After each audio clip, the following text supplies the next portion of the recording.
നെക്കാളും ജനകീയ പിന്തുണയും അവിടുത്തെ പ്രാദേശികമായ ബന്ധങ്ങളൊക്കെ ഈ പത്മകുമാർ ഉണ്ടായിരുന്നു. ഈ പറയുന്ന എ പത്മകുമാറിൻ്റെ ഏറ്റവും തട്ടകവും ഇന്ന് ജനീഷ് കുമാർ പറയുന്ന മാതിരിയുള്ള ബന്ധങ്ങളുള്ള സ്ഥലത്താണ് 86 വോട്ടിന് അടൂർ പ്രകാശ് 96 ജയിച്ചു വരുന്നത് അല്ലേ.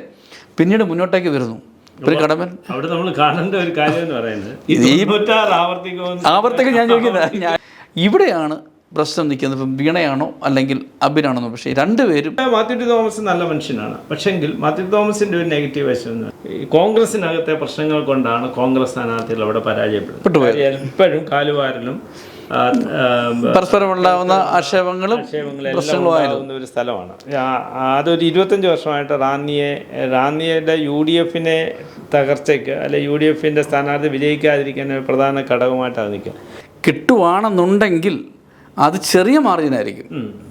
കോന്നിയും ആറന്മുളയും ചെറിയ മാർജിനിലായിരിക്കും കിട്ടുക. വലിയ മാർജിൻ കിട്ടാൻ പ്രതീക്ഷിക്കാൻ വഴിയില്ല. എന്നാൽ അതല്ല എന്നുണ്ടെങ്കിൽ അത് LDFിന് പോകാൻ സാധ്യത. കാരണം മത്സരം അത്രയ്ക്ക് ടൈറ്റാണ്.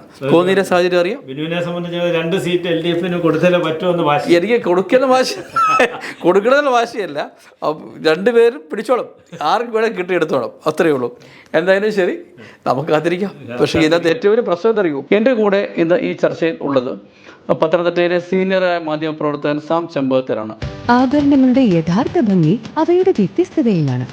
വൈവിധ്യമാർന്ന ഡിസൈനുകളും വിശിഷ്ടമായ രത്നങ്ങളും ഒന്നിക്കുന്ന പ്രത്യേക കളക്ഷൻസുമായി മലബാർ ഗോൾഡ് ആൻഡ് ഡയമണ്ട്സ് അവതരിപ്പിക്കുന്ന ആർട്ടിസ്ട്രി ഷോ ഏപ്രിൽ 24 മുതൽ 27 വരെ നമ്മുടെ പത്തനംതിട്ട ഷോറൂമിൽ നടക്കുന്നു. മറ്റെവിടെയും കാണാനാവാത്ത അതുല്യ ഡിസൈനുകൾ നിങ്ങളെ കാത്തിരിക്കുന്നു. വരൂ, പരിശുദ്ധ സ്വർണത്തിന്റെ മനോഹര ലോകം നിങ്ങൾക്കായി ഒരുക്കിയിരിക്കുന്നു. അദ്ദേഹം നേരത്തെ കേരള കൗമുദിയുടെ ചീഫായിരുന്നു. ഒപ്പം തന്നെ പ്രസ് ക്ലബിൻ്റെ പ്രസിഡൻ്റായിരുന്നു. നീണ്ട 30 വർഷക്കാലത്തോളം പത്തനംതിട്ടയിൽ മാധ്യമപ്രവർത്തനമായിരുന്നു. അപ്പോൾ അതുകൊണ്ട് തന്നെ നമ്മുടെ ജില്ലയിലെ എല്ലാ കാര്യങ്ങളിലും അദ്ദേഹത്തിന് നല്ല ആഴത്തിലുള്ള അറിവുണ്ട്. ഇനിയുള്ളത് ജനം കാത്തിരിക്കുന്നത് വിജയസാധ്യതയാണ്. നമ്മൾ പറയും, നമുക്ക് എല്ലാവരും ഓരോ സർവേ ഫലം പുറത്തു വന്നിട്ടുണ്ട്. ഓരോ ചാനലുകൾ സർവേ ഫലം കൊണ്ടുവന്നിട്ടുണ്ട്. ഈ സർവേ ഫലങ്ങളൊന്നും ഒരിക്കലും നേരത്തെയും കറക്റ്റായിട്ടില്ല. എന്നാൽ നമ്മൾ ഈ പല സ്ഥലത്തും യാത്ര ചെയ്തു. നമ്മൾ രണ്ടുപേരോട് യാത്ര ചെയ്തിട്ടുണ്ട്. പിന്നെ നമ്മൾ ഈ നിഷ്പക്ഷമായിട്ട് പറയുകയാണെന്നുണ്ടെങ്കിൽ ഓരോ മണ്ഡലത്തിൽ ഓരോ പൾസാണ് അല്ലേ. ഈ പൊതു വികാരത്തേക്കാൾ ഉപരി പ്രാദേശിക വികാരമുണ്ട്. പ്രാദേശികമായ സ്ഥാനാർത്ഥികളുടെ സ്വാധീനങ്ങളുമുണ്ട്. പിന്നെ പ്രാദേശികമായി ഉണ്ടാകുന്ന ചില ഭൂമിശാസ്ത്രപരമായ ചില ഘടകങ്ങളുമുണ്ട് അല്ലേ. ഇപ്പോൾ കോന്നിയിലെ അവസ്ഥയായിരിക്കത്തില്ല റാന്നിയിലെ പോലെ ആയിരിക്കില്ല ആറന്മുളയിലെ കോന്നിയിലെ അവസ്ഥയല്ല തിരുവല്ലയിൽ. ജനങ്ങളുടെ കാഴ്ചപ്പാടിനും നിൽക്കുന്ന സ്ഥാനാർത്ഥിയുടെ കാഴ്ചപ്പാടിനും ആ സ്ഥലത്തെ ചില വിഷയങ്ങൾ ജാതി മതം എല്ലാം നമ്മൾ നോക്കുമ്പം വ്യത്യസ്തമാണ്. അങ്ങനെ വരുമ്പം ഇത്തവണ ഈ പറയുന്ന 5 സീറ്റും ഈ LDF പറയുന്ന 5 ഞങ്ങൾ നേടുമെന്ന് പറയുന്നു, UDF പറയുന്നു 5 നേടുമെന്ന് പറയുന്നു. അങ്ങനെ 5ഉം ഒരു പാർട്ടിക്ക് കിട്ടാൻ സാധ്യതയുണ്ടോ? 2021 അവസാനം നിയമസഭാ തെരഞ്ഞെടുപ്പാണ്. 2021 5 സീറ്റും ഇടതുമുന്നണിക്കാണ് ലഭിച്ചത്. 2026 ആകുമ്പോഴേക്കും ഈ 5 സീറ്റും UDFന് കിട്ടും എന്നാണ് നമുക്ക് ഫീൽഡിൽ നിന്ന് കിട്ടുന്നതായ ഒരു വിവരം. കാരണം ചില സൂചനകൾ. കാര്യം 5 സീറ്റ് ഈ പ്രാവശ്യം UDFന് കിട്ടാനുള്ള സാധ്യതകൾ കാണുന്നുണ്ട്. തിരിച്ച് LDFും പറയുന്നുണ്ട് 5 സീറ്റ് ഞങ്ങൾക്ക് കിട്ടുമെന്ന് അവരും അവകാശപ്പെടുന്നുണ്ട്. നമ്മൾ അങ്ങനെ ഉണ്ടെങ്കിൽ നമുക്ക് ഓരോ മണ്ഡലത്തിലേക്കും പോവാം. ഈ കോന്നി തൊട്ട് ആരംഭിക്കാം.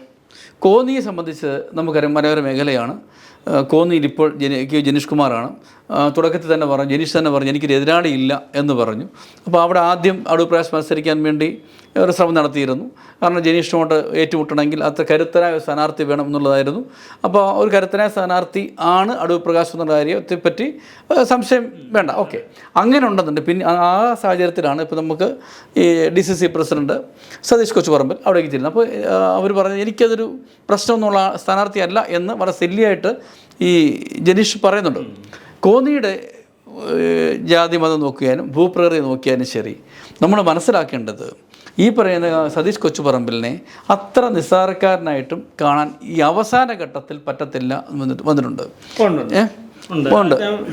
ഒന്ന് സതീഷ് കൊച്ചുപറമ്പിൻ്റെ ഒരു സവിശേഷത എന്ന് പറയുന്നത് ഒരു സൗമ്യത. ഒരു കോളേജ് പ്രൊഫസറിൻ്റെ ഒരു നിശ്ചയദാർഢ്യവും ആ ഒരു വ്യക്തിത്വവും അദ്ദേഹം കാത്തു സൂക്ഷിക്കുന്നുണ്ട്.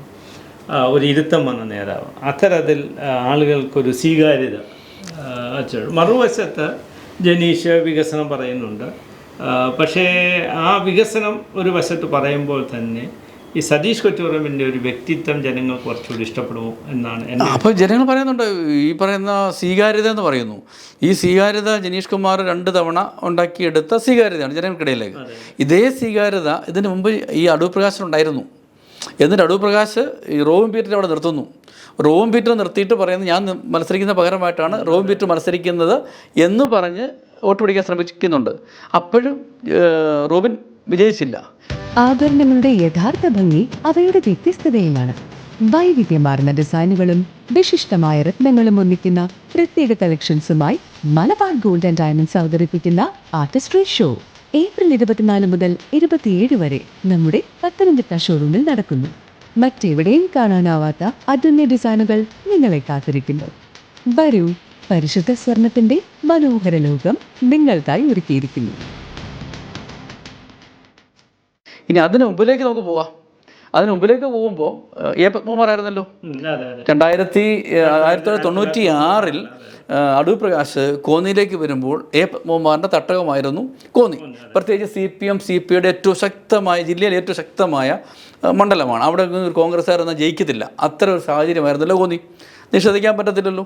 ഈ ജനീഷ് കുമാറിനേക്കാളും ജനകീയ പിന്തുണയും അവിടുത്തെ പ്രാദേശികമായ ബന്ധങ്ങളൊക്കെ ഈ പത്മകുമാർ ഉണ്ടായിരുന്നു. അന്ന് ഈ അടൂർ പ്രകാശ് അടൂരിൽ നിന്ന് കോന്നിയിലേക്ക് ചെല്ലുമ്പോൾ വെറും നിസ്സാരക്കാരനായിട്ടാണ് കണ്ടത്. മത്സരിച്ചിട്ട് പോട്ടെ എന്നാണ് കരുതിയിരുന്നത്.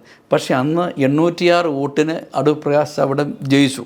അതായത് CPMൻ്റെയും CPയുടെ കോട്ടയും ഈ പറയുന്ന എ പത്മകുമാറിൻ്റെ ഏറ്റവും തട്ടകവും ഇന്ന് ജനീഷ് കുമാർ പറയുന്ന മാതിരിയുള്ള ബന്ധങ്ങളുള്ള സ്ഥലത്താണ് 806 വോട്ടിന് അടൂർ പ്രകാശ് 96 ജയിച്ചു വരുന്നത് അല്ലേ. പിന്നീട് മുന്നോട്ടേക്ക് വരുന്നു. അവിടെ നമ്മൾ കാണേണ്ട ഒരു കാര്യം എന്ന് പറയുന്നത് ആവർത്തിക്കും. ഞാൻ ചോദിച്ചതാ ഈ 96 ആവർത്തിക്കുമോ എന്നുള്ള ചോദ്യമാണ് ഞാനിവിടെ. ജനീഷ് കുമാർ എന്ന് പറയുന്ന സിറ്റിംഗ് MLA എല്ലാ വികസന പ്രവർത്തനങ്ങൾ നടത്തി എന്ന നിലയിൽ അവിടെ നിൽക്കുന്നു. ഒരു പുതുമുഖമായ അല്ലെങ്കിൽ കോന്നിക്കാർക്ക് പുതുമുഖമായ സതീഷ് കൊച്ചുറമ്പിൽ അവിടെ വരുന്നു. അടൂർ പ്രകാശിനെ പോലെ വരുന്നു. അവിടെ പത്മകുമാറിനെയാണ് അട്ടിമറിച്ചതെന്ന് പറഞ്ഞു. അന്ന് പത്മകുമാർ കരുത്തനാണ്. ഞാനതാ പറഞ്ഞു, കരുത്തന നേതാവ്. ഒരു അന്ന് 806 വോട്ടിന്റെ ഭൂരിപക്ഷം മാത്രമേ അടൂർ. പിറ്റേ തെരഞ്ഞെടുപ്പ് ആയപ്പോഴത്തേക്ക് 14,000 വോട്ട്. അത് 14,000 വോട്ട് മാറി. തന്നെയല്ല, ഞാൻ മുമ്പ് പറഞ്ഞത് തന്നെയാണ്. 2 ഘടകമുണ്ട് അവിടെ. ജാതീയ ഘടകങ്ങൾ അവിടെ ഉണ്ടായിരുന്നു. ഈ 96 ഈ CPMഉം CPIയുടെയും ജില്ലയിലെ കരുത്തരായ ഒരു മണ്ഡലമായിരുന്നത്. സംസ്ഥാനത്തെ തന്നെ CPയുടെ അവിടെ ആര് ചെന്നാലും ജയിക്കും CPMൻ്റെ. അത്തരം ഒരു സ്ഥലത്താണ് പുതുമുഖമായ അടൂർ പ്രകാശ് അവിടെ വന്ന് നിന്ന് വിജയിച്ചത്. അതേ സാഹചര്യമാണ് ഇപ്പോൾ ഉള്ളത്. പിന്നെ ഈ വികസനത്തിൻ്റെ കാര്യം എടുത്തു കാണിച്ചപ്പോൾ ഞാൻ അവിടെ പോയപ്പോഴൊക്കെ നമുക്കും അറിയാം UDF മുന്നോട്ട് വയ്ക്കുന്നത് അടൂർ പ്രകാശ് കൊണ്ടുവന്ന വികസനത്തിൻ്റെ ബാക്കി മാത്രമാണ് ഈ ജനീഷ് കുമാർ ചെയ്തിട്ടുള്ളതെന്ന് പറയുന്നത്. റോഡാണ് ശരി, മറ്റ് എല്ലാ കാര്യങ്ങളും. പുതിയൊരു പ്രൊജക്റ്റ് ജനീഷ് കുമാർ ഉയർത്തി കാണിക്കാനില്ല.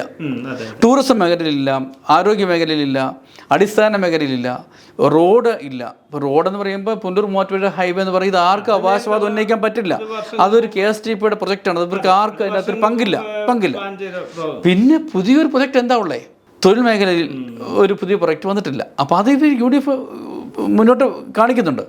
അതൊക്കെ ജനം ഇനി എങ്ങനെ ഉൾക്കൊള്ളും എന്നുള്ളതാണ് അവിടെ. ആ അവസാന നിമിഷം അവിടെ മത്സരം ടൈറ്റായിരുന്നു. ഈ നിസ്സാരനാണെന്ന് കരുതിയിരുന്ന അല്ലെങ്കിൽ പറഞ്ഞിരുന്ന ജനീഷ് കുമാറിന് നന്നായിട്ട് മത്സരിക്കാനും ജനങ്ങളുടെ അടുത്ത് വോട്ട് തേടേണ്ട അവസ്ഥയിലേക്ക് കാര്യങ്ങൾ എത്തിയിരുന്നു.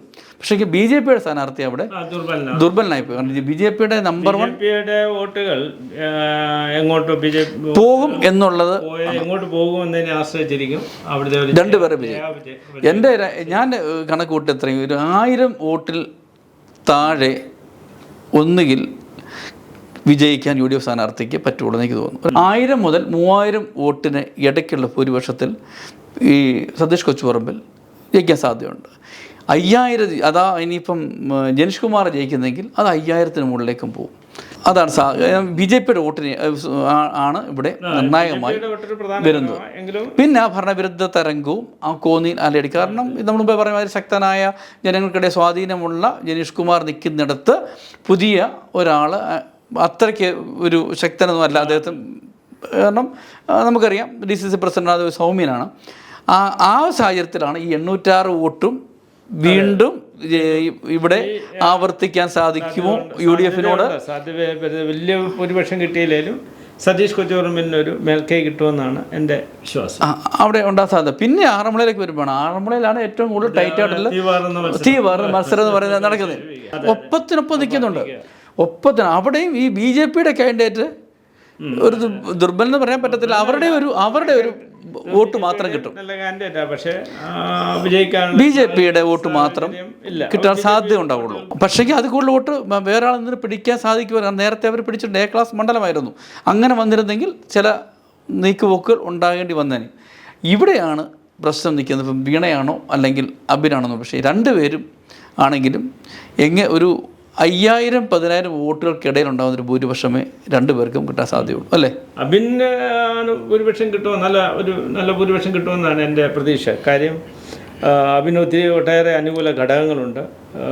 വീണ ജോർജിനോടുള്ള ഒരു ജനങ്ങളുടെ ഇടയിലെ കഴിഞ്ഞ തെരഞ്ഞെടുപ്പിലുണ്ടായ അത്തരത്തിലുള്ളൊരു വികാരം പാർട്ടി പ്രവർത്തകരുടെ ഇടയിൽ പോലും കാണുന്നില്ല.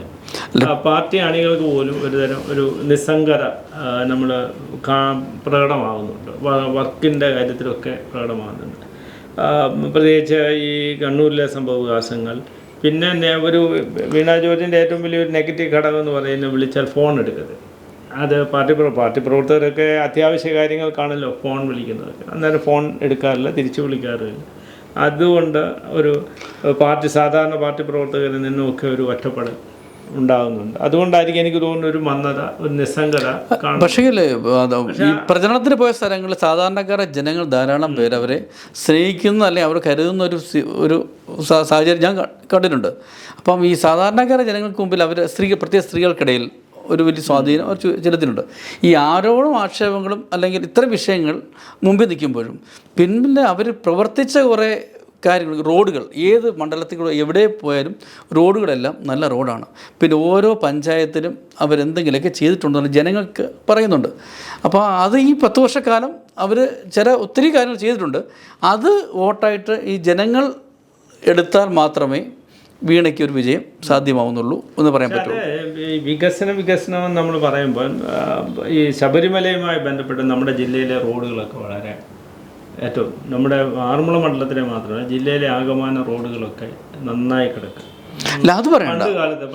പഴയ കാലത്ത് അങ്ങനെയല്ല. ഏറ്റവും കൂടുതൽ വാർത്ത എഴുതിക്കൊണ്ടിരിക്കുന്നത് റോഡുകളാണ്. ഇപ്പം നമ്മൾ എടുത്ത് നോക്കിക്കഴിഞ്ഞാൽ റോഡിന്റെ വാർത്ത കൊടുക്കാനില്ല. റോഡുകളുടെ വാർത്തകൾ കൂടും. പിന്നെ വല്ല ഗ്രാമീണ റോഡുകളോ ഒക്കെ ഉള്ളൂ, പഞ്ചായത്ത് റോഡുകളോ. ഇല്ല, അത് നമ്മൾ ഈ പറഞ്ഞ റോഡിന്റെ വിഷയത്തിന്റെ അകത്ത് റോഡുകൾ ഈ ഒരു ശബരിമല വിഷയമല്ല.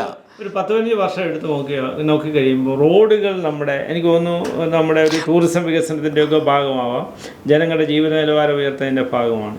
ഇതെല്ലാം കൂടി നോക്കുമ്പോൾ റോഡുകൾ ഏറ്റവും അടൂർ പ്രകാശ് നമ്മൾ കോന്നിയിലെ റോഡുകൾ എടുത്ത് നോക്കിയാൽ എല്ലാ റോഡുകളും വളരെ നിലവാരത്തിൽ വന്നു. അന്ന് ആറന്മുള യാത്ര പോയിട്ടില്ല. അന്ന് പല റോഡ് തകർന്നിറക്കായിരുന്നു. ഞാൻ യാത്ര ചെയ്യുന്ന എൻ്റെ നാട്ടിലുള്ള റോഡ് ഇപ്പോൾ എലന്തൂർക്ക് വരുന്ന വഴി, എലന്തൂര് ഓമല്ലൂർക്ക് വരുന്ന വഴി തകർന്ന് തരിപ്പണാക്കി കിടന്ന വഴിയാണ്, നിഷേധിക്കാൻ പറ്റും. പിന്നീട് ഈ റോഡുകളൊക്കെ ഇപ്പം BM and BC റോഡല്ലേ, ഈ റോഡല്ലാണ്. പക്ഷെ നമ്മളത് ശബരിമല പ്രൊജക്ട് മാത്രമാണെന്ന് പറയാൻ പറ്റത്തില്ല. MLA മാത്രം നേട്ടമായിട്ട് നമുക്ക് MLA ഉണ്ടാവുന്നുണ്ടല്ലോ പ്രൊജക്ട് വരുന്നത്. ശബരിമലയുടെ ഒരു പ്രാധാന്യം കൂടി ഉൾക്കൊണ്ടുകൊണ്ടാണ് ഈ റോഡ് വികസനം. നേരത്തെ ഉണ്ടല്ലോ, നേരത്തെ വന്നിട്ടില്ല. പിന്നെ ആരോപണങ്ങളെ മാറ്റി നിർത്തിയാൽ ഇപ്പോൾ ഈ ജനറാശുപത്രിയുടെ വികസനം അല്ല, ഇപ്പോൾ ഏറ്റവും വലിയ ഈ പ്രശ്നമുള്ളത് ഈ അബാൻ ഫ്ലൈ ഓവറിൻ്റെ വിഷയം. ഈ അബാൻ ഫ്ലൈ ഓവറിൻ്റെ വിഷയം അവർ നേരത്തെ തീർക്കാൻ വരുന്നു. പക്ഷെ അവർ കേസാണ്, പല കേസുകൾ വന്നു എന്ന് പറഞ്ഞു. കോഴഞ്ചേരി പാലം അവിടെയും കേസുണ്ടെന്ന് പറഞ്ഞു. ഇത്തരം കേസുകളാണ്, നൂലാമാലകളാണ് ഈ വികസനത്തെ ഇത്രയും ദീർഘിപ്പിച്ചുകൊണ്ട് പോയതെന്നാണ് അവർ ജനത്തോട് പറയുന്നത്. കേസുകൾ ഉണ്ടാകാത്ത വിധത്തിൽ ഇതിൻ്റെ പ്ലാൻ എസ്റ്റിമേറ്റ് തയ്യാറാക്കും. കേസ് ഉണ്ടാവാം എന്നുള്ള സാധ്യത കൂടി കണ്ടുകൊണ്ട് ഇതിൻ്റെ പ്ലാനുകൾ ഉണ്ടാക്കേണ്ടതാണ്. 2, ഈ കേസ് ഉണ്ടാവും, സ്വാഭാവികമായിട്ട് കേസുണ്ട്. പക്ഷെ അത് വേഗം തീർക്കുക എന്നുള്ളതാണ് എൻ്റെ കക്ഷികളെ കണ്ട് അവരുമായിട്ട് സംസാരിച്ച് കേസിലേക്ക് പോകാത്ത വിധത്തിൽ സെറ്റിൽ ചെയ്യാനുള്ള, അതൊക്കെയാണ് ഒരു ജനപ്രതിനിധി എന്ന നിലയിൽ തൻ്റെ ഇടം കാണിക്കേണ്ടത്, ഇച്ഛാശക്തി കാണിക്കേണ്ടത്. അവിടെ എനിക്ക് തോന്നുന്നു അതിനകത്ത് MLAക്ക് വീഴ്ച സംഭവിച്ചു എന്ന് വേണം നമുക്കതിനെ കാണാൻ. ഇപ്പം നമുക്ക് അടൂരേക്ക് പോകാം. അടൂരിപ്പം നമുക്കത് കോന്നി എന്നുള്ള ശാന്തകുമാറിനെ ഒരു കുറേ കൂടി ഒരു മൈലേജ് ഉണ്ടെന്നാണ് എനിക്ക് തോന്നുന്നത്. കാരണം കണ്ണൻ കഴിഞ്ഞ പ്രാവശ്യം നേടിയ ഒരു വലിയ വോട്ട് ആ വോട്ട് ബാങ്ക് ഉണ്ട്, ഈ പ്രാവശ്യം റിഫ്ലക്ട് ചെയ്യാനാണ് സാധ്യതയുണ്ട്. പിന്നെ ശാന്തനെ സംബന്ധിച്ച് ഒരു ചെറുപ്പക്കാരനാണ്. മാത്രമല്ല അത് കുറേ ബന്ധങ്ങളുണ്ട്. ഗ്രാമപഞ്ചായത്ത് മെമ്പറായിരുന്നു, ബ്ലോക്ക് പഞ്ചായത്ത് മെമ്പറായിരുന്നു, അങ്ങനെ കുറേ അനുഭവ പാരമ്പര്യമുണ്ട്. പിന്നെ എതിർ സ്ഥാനാർത്ഥിയും മോശമല്ല, അവരും യുവജന സംഘടനയുടെ ഭാഗമാണ്, നേതാവാണ്, നേരത്തെ ജില്ലാ പഞ്ചായത്ത് മെമ്പറായിരുന്നു, അവരും അതുതന്നെയാണ്. പക്ഷേങ്കിൽ മത്സരത്തിൻ്റെ കാഠിന്യം വരുമ്പോൾ കഴിഞ്ഞ തവണത്തിൻ്റെ കൂട്ട് അത്രയും ഒരു ശക്തി അവിടെ വരുന്നില്ല. എനിക്ക് തോന്നുന്നു നമ്മുടെ ഈ ശാന്തനാണ് അവിടെ മുന്നിട്ട് നിൽക്കുന്നത്. മിക്കവാറും UDF കൊണ്ടുവരും. ആഭരണങ്ങളുടെ യഥാർത്ഥ ഭംഗി അവയുടെ വ്യത്യസ്തതയിലാണ്. വൈവിധ്യമാർന്ന ഡിസൈനുകളും വിശിഷ്ടമായ രത്നങ്ങളും ഒന്നിക്കുന്ന പ്രത്യേക കളക്ഷൻസുമായി മലബാർ ഗോൾഡ് ആൻഡ് ഡയമണ്ട്സ് അവതരിപ്പിക്കുന്ന ആർട്ടിസ്ട്രി ഷോ ഏപ്രിൽ 24 മുതൽ 27 വരെ നമ്മുടെ പത്തനംതിട്ട ഷോറൂമിൽ നടക്കുന്നു. മറ്റെവിടെയും കാണാനാവാത്ത അതുല്യ ഡിസൈനുകൾ നിങ്ങളെ കാത്തിരിക്കുന്നു. വരൂ, പരിശുദ്ധ സ്വർണത്തിന്റെ മനോഹര ലോകം നിങ്ങൾക്കായി ഒരുക്കിയിരിക്കുന്നു. തിരുവല്ലയിലേക്ക് പോയാൽ, തിരുവല്ലയിൽ ഇപ്പം ഈ അവസാന നിമിഷം പെട്ടെന്നൊരു വിവാദം വന്നു കയറിയില്ലേ? പ്രളയമായി ബന്ധപ്പെട്ട് പ്രളയം വന്നു കയറി വിട്ടു എന്നുള്ളതാണ്. അത് ജനങ്ങൾ എഫക്റ്റ് ചെയ്യും. തിരുവല്ല മാത്രമല്ല, റാന്നി, തിരുവല്ല, ആറന്മുള ഈ നിയോജകമണ്ഡലമൊക്കെ ആ വിഷയം ജനങ്ങൾ ഇതിൻ്റെ ഈ ഡാം തുറന്നു വിട്ടവുമായി ബന്ധപ്പെട്ട പ്രളയത്തിൻ്റെ ദുരിതം അനുഭവിച്ച ഒരു ജനവിഭാഗമാണ് ഈ മേഖലയിലുള്ളത്. അപ്പോൾ അതിൻ്റെ അവരുടെ മനസ്സിൽ പെട്ടെന്ന് ഈ ചിന്ത, അന്നേ ഈ ആരോപണം വന്നിരുന്നു, നേരത്തെ വന്ന വിഷയമാണ്, 7 വർഷം മുമ്പ് വന്നൊരു വിഷയമാണിത്. ആരോപണം വന്നിരുന്നു. പിന്നെ അതങ്ങനെ നിലച്ചുപോയി. പക്ഷെ വീണ്ടും അത് വരുമ്പോൾ, ഒരു മന്ത്രിയുടെ ഒരു പ്രതികരണമായിട്ട് തന്നെ ഇത് വരുമ്പോൾ ജനങ്ങളിൽ നിന്ന് ഒരു മന്ത്രിയുടെ പ്രതികരണം എന്ന് പറയുമ്പോൾ അന്ന് എം എം മണി തുറന്നു വിട്ടു എന്നുള്ള ആരോപണമാണ് അന്ന് വ്യാപകമായിട്ടുണ്ടായിരുന്നത്. അത് കഴിഞ്ഞ തെരഞ്ഞെടുപ്പിൽ ആ വിഷയം ഉണ്ടായി. പക്ഷെ അതെന്നിട്ടും LDF അത് ദോഷം ചെയ്തില്ലല്ലോ ആ വിഷയത്തെ. ഇപ്പോൾ ഈ അവസാന നിമിഷം വരുമ്പോൾ തിരുവല്ലയിൽ അത് ദോഷം ചെയ്യുമോ എന്നുള്ളതാണ്, സാധ്യത കാണുന്നില്ല. തിരുവല്ലയിലെ തുടക്കം മുതൽ UDF ഒരു ചെറിയൊരു മേൽക്കൈ ഉണ്ടെന്നാണ് ഇത്തവണ അങ്ങനെ വരുന്നുണ്ട്. അങ്ങനെ സംഭവിക്കുന്നു. കാര്യം 2-3 ഘടകങ്ങളുണ്ട്. ഒന്ന്, തിരുവല്ലയിലെ മുൻ വർഷങ്ങളിലെ തെരഞ്ഞെടുപ്പുകളിലൊക്കെ UDF റിബലുകളുണ്ട്. അവിടെ എതിർ ശബ്ദങ്ങൾ പലപ്പോഴും UDF തന്നെ ഒത്തിരി നേതാക്കന്മാരുള്ള ഒരു സ്ഥലം, ആരെങ്കിലും ഒരു സ്ഥാനാർത്ഥിയെ നിർത്തും, ബാക്കിയുള്ളവരൊക്കെ അയാൾക്കെതിരെ പ്രവർത്തിക്കും. ഇതാണ് തിരുവല്ല. അപ്പം LDF നിർത്തുന്ന കാൻഡിഡേറ്റ് സ്വാഭാവികമായിട്ട് ജയിച്ചു. ഇതായിരുന്നു അവിടെ ഉണ്ടായിരുന്ന ഒരു പ്രവണത. പക്ഷേ ഇപ്രാവശ്യം നമ്മൾ നോക്കിക്കഴിയുമ്പോൾ അവിടെ UDF ഒറ്റക്കെട്ടാണ്, എതിർ ശബ്ദങ്ങൾ ഇല്ല. അപ്പോൾ ഒരുമിച്ച് UDF തെരഞ്ഞെടുപ്പിനെ നേരിടുന്ന ഒരു സവിശേഷത അവിടെയുണ്ട്. മാത്യു ടി തോമസ് നല്ല മനുഷ്യനാണ്. പക്ഷെങ്കിൽ മാത്യു ടി തോമസിൻ്റെ ഒരു നെഗറ്റീവ് വശം എന്ന് പറഞ്ഞാൽ തിരുവല്ലയ്ക്ക് അർഹിക്കുന്നതായ തിരുവല്ലയ്ക്ക് വേണ്ടതായ ഒരു വികസന പ്രൊജക്റ്റുകൾ, വലിയ പ്രൊജക്റ്റുകൾ വരുന്നില്ല എന്നുള്ളത് ജനങ്ങളുടെ മനസ്സിൽ ശക്തമാണ്. പിന്നെ ജനങ്ങൾ പല കാര്യങ്ങളുമായി ബന്ധപ്പെട്ട മാത്യു ടിയെ സമീപിച്ചാൽ അദ്ദേഹത്തിനുള്ള പ്രതികരണം വളരെ ഒരു പ്രോത്സാഹനജനകമല്ല എന്നുള്ളൊരു ചിന്തയും ആളുകളുടെ ഇടയിൽ പലപ്പോഴും ഉണ്ടാകുന്നത്. ഇതൊക്കെ മാത്യു ടിക്കുള്ള ഒരു നെഗറ്റീവ് വശങ്ങളാണ്. പോസിറ്റീവായിട്ടുള്ള UDF ഒരു ഒത്തൊരുമ, പിന്നെ ഇപ്പം നമ്മൾ പറഞ്ഞു വെച്ചിരിക്കുന്ന കുറേ ജനകീയ പ്രശ്നങ്ങളൊക്കെ ഇതിന് പോസിറ്റീവ് വശമായിട്ട് നിൽക്കുന്നുണ്ട്. റാന്നിയിലേക്ക് വരാം. റാന്നിയിൽ നിലവിലുണ്ടായിരുന്ന പ്രമോദ് നാരായണനാണ്. റാന്നിയിൽ നിന്ന് അവിടെ ഇപ്പോൾ ഒന്നും പറയാൻ പറ്റില്ല. കാര്യം എന്ന് പറഞ്ഞാൽ അവിടെ ആർക്കും ഒന്നും ആക്ഷേപം ഉന്നയിക്കാൻ പറ്റില്ല. നീ ഭരതനാണെന്നോ ഒന്നും പറയാം. രണ്ടുപേര് തന്നെ വന്ന് നിൽക്കുന്ന കാൻഡിഡേറ്റാണ്. അപ്പോൾ അവിടെ BJP നിർത്തിയിരിക്കുന്നത് 2020 സ്ഥാനാർത്ഥി, ദുർബലനായ ഒരു കാൻഡിഡേറ്റാണ്. പക്ഷേ അവിടുത്തെ BJP വോട്ടുകളൊക്കെ എങ്ങനെ പോകും എന്നുള്ളതിനെപ്പറ്റി നമുക്ക് നിശ്ചയിക്കാൻ പറ്റും. പക്ഷേ ശക്തമായ മത്സരം. അവസാന ഘട്ടം വരുമ്പോൾ മധുവിന് ഒരു ചെറിയ മേൽക്കൈ വരുന്നുണ്ട്. നേരത്തെ കോൺഗ്രസിൻ്റെ ഒരു മണ്ഡലമായിരുന്നു ആദ്യകാലങ്ങളിൽ. MC ചെറിയാൻ ഉൾപ്പെടെയുള്ളവരുടെ പഴയ കോൺഗ്രസിൻ്റെ മണ്ഡലമായിരുന്നു. പിന്നീട് രാജു എബ്രഹാം വന്നു. രാജു എബ്രഹാം ശേഷമാണ് ആ മാറ്റമുണ്ടായത്. രാജു എബ്രഹാം ഒരു പ്രാദേശിക എല്ലാവരുമായിട്ട് വലിയ കണക്ഷനുള്ള കക്ഷിയായതുകൊണ്ട് അവിടെ ഇങ്ങനെ തുടർച്ചയായിട്ട് വിജയിച്ചു പോയി. അതിനുശേഷം ആ ഓളം പ്രമോദ് നാരായണനെ കിട്ടി. പിന്നെ കോൺഗ്രസിനുള്ളിലെ പ്രശ്നങ്ങളുമാണ് കഴിഞ്ഞ പ്രാവശ്യം പ്രശ്നങ്ങളുണ്ടായിരുന്നു. അതൊരു 25 വർഷമായിട്ട് അവിടെ കോൺഗ്രസിനകത്തെ പ്രശ്നങ്ങൾ കൊണ്ടാണ് കോൺഗ്രസ് സ്ഥാനാർത്ഥികൾ അവിടെ പരാജയപ്പെടുന്നത്. എപ്പോഴും കാലുവാരലും പരസ്പരം ഉണ്ടാകുന്ന ആക്ഷേപങ്ങളും പ്രശ്നങ്ങളുമായിരുന്നു ഉണ്ടാകുന്ന ഒരു സ്ഥലമാണ്. അതൊരു 25 വർഷമായിട്ട് റാന്നിയുടെ UDF തകർച്ചയ്ക്ക് അല്ലെ UDF സ്ഥാനാർത്ഥി വിജയിക്കാതിരിക്കാൻ ഒരു പ്രധാന ഘടകമായിട്ടാണ് നിൽക്കുക. കഴിഞ്ഞ പ്രാവശ്യം വന്നപ്പോഴും ഈ വിഷയം ഉണ്ടായിരുന്നു. 25 വർഷമായിട്ട് ഇത് തുടരുന്നു. ഈ പ്രാവശ്യം കാണുന്ന ഒരു പ്രത്യേകത എന്ന് പറയുന്നത് റാന്നിക്കാരനല്ലാത്ത ഒരു കാൻഡിഡേറ്റ് അവിടെ വന്നപ്പോൾ UDF കുറേ കൂടി ശക്തമായി പ്രവർത്തനം ഊർജിതമായിട്ട് തന്നെ വർക്കിന് ഇറങ്ങി, നല്ല വർക്ക് നടക്കുന്നുണ്ട്. മധു നല്ല കാൻഡിഡേറ്റുമാണ്. ആ രീതിയിൽ അവിടെ ഒരു വിജയസാധ്യത നമുക്ക് കാണാൻ കഴിയും. അതാണ് ഒരു ജില്ലയുടെ നമ്മുടെ ഒരു 5 നിയോജക മണ്ഡലങ്ങൾ എടുത്തു നോക്കിയാൽ ഒരു UDF മേൽക്കൈ നമുക്ക് എല്ലായിടത്തും കാണാൻ കഴിയുമെന്നാണ് എൻ്റെ വ്യക്തിപരമായ ചിന്ത. ഒരു പക്ഷേ ബിനു എങ്ങനെയാണ് അതിനെ കാണുന്നതെന്ന് എനിക്ക് ഒരു 5 കിട്ടിയില്ലേ പോലും 5-ൽ 3 UDF കിട്ടും എന്നൊരു പ്രതീക്ഷയുണ്ട്. ഇനിയും ഈ 2 എന്ന് പറയുന്നത് വളരെ ചെറിയ മാർജിനിലായിരിക്കും. ഈ രണ്ട് ഈ പറയുന്ന LDF-നോ UDF-നോ കിട്ടുവാണെങ്കിൽ ഈ 2 മണ്ഡലം ചെറിയ ഒരു ഭൂരിപക്ഷത്തിലായിരിക്കാം അങ്ങോട്ടോ ഇങ്ങോട്ടോ പോവുക. അപ്പോൾ ഒരു ബിനു പറയുന്ന ഒരു 3 UDF-ന് കിട്ടാൻ സാധ്യതയുണ്ട്. LDF-ഉം എന്നുള്ളതിന് ഞാൻ പറയുന്നത് 5 കിട്ടും എന്നാണ് എൻ്റെ വിലയിരുത്തൽ. ഞാൻ ആറന്മുളയും കോന്നിയുമാണ് ഞാൻ ഈ കയ്യാലപ്പുറത്ത് തേങ്ങാമാതിരി വെച്ചിരിക്കുന്നത്. ടൈറ്റ് മത്സരമാണ്, ചെറിയ മാർജിനിലായിരിക്കും അങ്ങോട്ടും ഇങ്ങോട്ടും പോവുക എന്നുള്ള എൻ്റെ ഒരു നിരീക്ഷണം അങ്ങനെയാണ്. ഞാൻ ഒരുപാട് ആൾക്കാർ സംസാരിച്ചപ്പോഴും തുടക്കത്തിൽ അത്തരത്തിലൊരു ചിന്ത ഉണ്ടായിരുന്നു ആളുകളുടെ. പക്ഷേ അതിൻ്റെ അവസാന ഘട്ടങ്ങളിലേക്ക് വന്നപ്പോൾ 5-ൽ ഒരു മേൽക്കൈ അല്ല 5-ൽ മേൽക്കൈ എന്ന് പറയുമ്പോൾ ഞാൻ പറഞ്ഞത് തന്നെ 5-ൽ മേൽക്കൈ UDF-ന് കിട്ടുവാണെന്നുണ്ടെങ്കിൽ അത് ചെറിയ മാർജിനായിരിക്കും.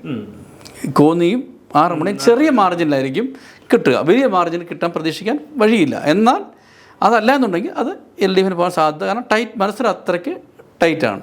കോന്നിയുടെ സാഹചര്യം അറിയാം. ബിനുവിനെ സംബന്ധിച്ച് 2 സീറ്റ് LDF-ന് കൊടുത്താലേ പറ്റുമെന്ന് വാശി. എനിക്ക് കൊടുക്കണമെന്നുള്ള വാശിയല്ല, 2 പേരും പിടിച്ചോളും, ആർക്കും വേണം കിട്ടിയെടുത്തോളും, അത്രയേ ഉള്ളൂ. എന്തായാലും ശരി, നമുക്ക് കാത്തിരിക്കാം. പക്ഷേ ഇതിനകത്ത് ഏറ്റവും വലിയ പ്രശ്നം എന്തായിരിക്കും, ഈ വോട്ടിട്ടിട്ട് 1 മാസക്കാലം പിന്നെ കാത്തിരിക്കുന്നത്. പിന്നെ നമ്മൾ ഈ പറഞ്ഞ കാര്യങ്ങൾ ശരിയാണോ എന്നുള്ള കാര്യത്തെ പറ്റിയും ഇത് മെയ് 4 വരെ കാത്തിരിക്കാനുള്ള ഈ ആകാംക്ഷയാണ് ജനത്തെ ഏറ്റവും വലിയ പ്രശ്നം. നമ്മൾ എങ്ങോട്ടൊന്ന് തിരിഞ്ഞാലും ചർച്ചയാണ്, ആര് ജയിക്കും. അതെ ചർച്ചയാണ്. ഇതായിരിക്കും ഇനിയും ഉണ്ടാവുന്നത്. പിന്നെ നമ്മളീ പറയുന്ന ഈ സർവേകൾ കൂടി നമുക്ക് പൂർണ്ണമായി ഇതിനെ വിലയിരുത്താൻ പറ്റില്ല. ഈ ജനങ്ങളുടെ ഒരു കാഴ്ചപ്പാടും നമ്മളീ പറഞ്ഞ മാതിരി അവരുടെ മനസ്സിലേക്ക് ചെന്നിരിക്കുന്ന ചില വിഷയങ്ങളുണ്ട്. പിന്നെ അവർ കണക്ക് കൂട്ടി വെച്ചിരിക്കുന്ന ചില കണക്കുകൂട്ടലുണ്ട്. എന്തൊക്കെ ആര് എന്ത് ചെയ്തു എന്നുള്ള അറിയാം, അല്ലെങ്കിൽ അവർ ജനത്തിന് എന്ത് വേണം, അതാര് കൊടുക്കുന്നു, എങ്ങനെ കിട്ടും എന്നുള്ള ഒരു വിലയിരുത്തൽ മാത്രമായിരിക്കും. അതിനകത്ത് ഈ ജാതിയും മതവും ഒന്നും ഞാൻ നോക്കിയിട്ട് അത്ര വലിയ ഘടകമായിട്ടും വരില്ല. കാത്തിരിക്കാം 1 മാസക്കാലത്തേക്ക് വേണ്ടി. അതുവരെ നമുക്ക് ഇത് ഇങ്ങനെ പരസ്പരം ചോദിച്ചുകൊണ്ടിരിക്കാം, ആര് ജയിക്കും എന്ന് പറയാം. പിന്നെ പരസ്പരം അങ്ങോട്ടും ഇങ്ങോട്ടും ആക്ഷേപങ്ങൾ ഉന്നയിച്ചുകൊണ്ടും ഇരിക്കാം. വീണ്ടും കാണാം. ആഭരണങ്ങളുടെ യഥാർത്ഥ ഭംഗി അവയുടെ വ്യത്യസ്തതയിലാണ്. വൈവിധ്യമാർന്ന ഡിസൈനുകളും വിശിഷ്ടമായ രത്നങ്ങളും ഒന്നിക്കുന്ന പ്രത്യേക കളക്ഷൻസുമായി മലബാർ ഗോൾഡ് ആൻഡ് ഡയമണ്ട്സ് അവതരിപ്പിക്കുന്ന ആർട്ടിസ്ട്രി ഷോ ഏപ്രിൽ 24 മുതൽ 27 വരെ നമ്മുടെ പത്തനംതിട്ട ഷോറൂമിൽ നടക്കുന്നു. മറ്റെവിടെയും കാണാനാവാത്ത അതുല്യ ഡിസൈനുകൾ നിങ്ങളെ കാത്തിരിക്കുന്നു. വരൂ, പരിശുദ്ധ സ്വർണത്തിന്റെ മനോഹര ലോകം നിങ്ങൾക്കായി ഒരുക്കിയിരിക്കുന്നു.